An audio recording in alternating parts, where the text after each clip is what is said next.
we hadn't really planned to leave, and it wasn't really our choice to leave the security of a salaried position.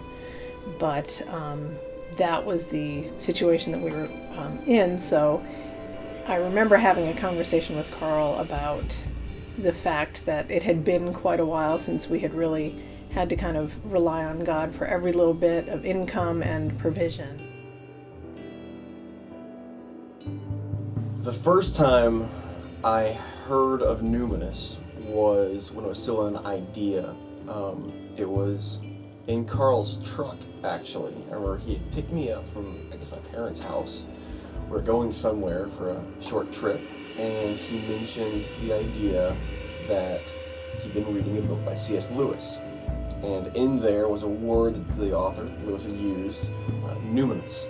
And he thought it was a really cool word. The idea of this respect, this awe, a fear of the holy and the unknown.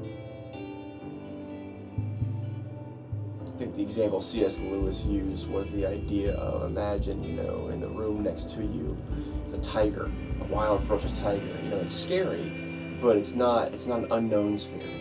And then the next example is, imagine that in the room next to you is a ghost. And that's scary, but it's an unknown scary. You don't know what that entails. So the idea of numinous is this fear, this reverent fear and respect of the unknown. And I explained all this to him. I'm nodding my head and going, yes, it's a really cool idea. What's the point? And he started explaining how he's been feeling God leading him to, consider embarking on this journey, not just across the ocean to England or anything like that, but an actual a journey with his life, to minister to the Gen X, that kind of thing.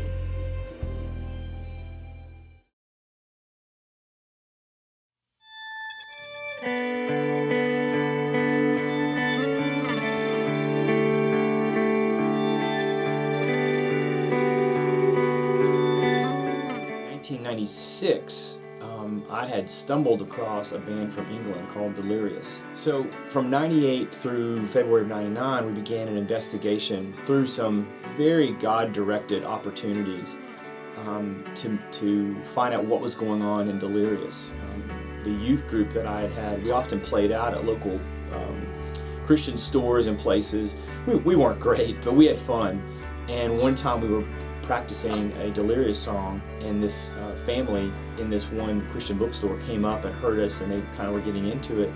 And this was at a time when very few people in probably the United States, certainly in Orlando, knew of the word Delirious, the band.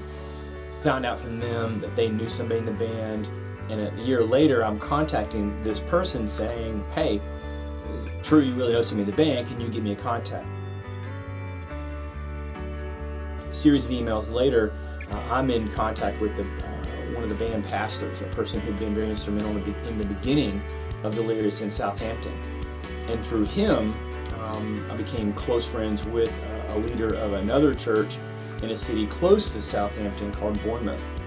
And his name was Gaz Kashir. Gary, but he always went by the nickname Gaz. And the one element that we found again and again and again was this deep sense of connection amongst the people beyond the actual services, beyond the idea of a worship service or a quote-unquote organized church. These people that we ran into, and we're talking different church sizes, all seemed to genuinely be friends with each other.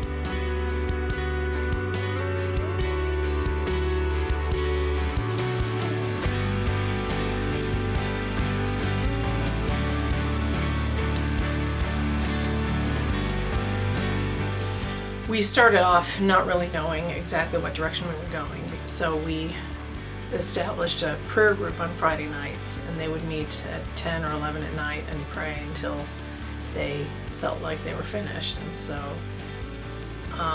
most of the time I didn't get to be there, but Carl met with Dee and with Matthew, and because they were two guys that had said they were on the journey with us, and just kind of asking God what was the right step for us to take in terms of reaching people that we knew who just would never have wanted to go to a church.